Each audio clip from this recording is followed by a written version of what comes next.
Sir, I would like to thank Engineer Lesa. At least may fourth scheme. Kasi maganda naman po yung marami tayong ideas on how to address the problem.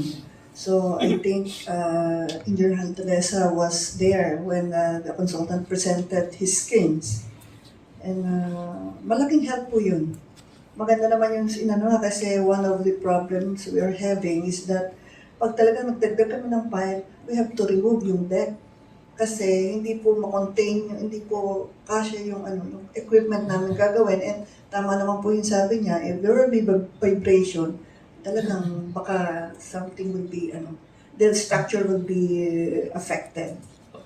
So maganda naman po yun. Sana nga nadinig ni contractor para bibili na siya ng Kaya ng contractor yan. equipment. Kaya nila. ARDL, you say something?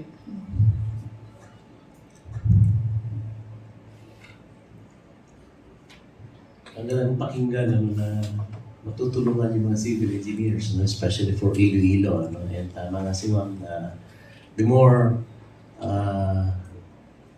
solutions na ma-present to address the issues, and baka nga yun ang pinaka-economical pa, at the least to say, is most welcome.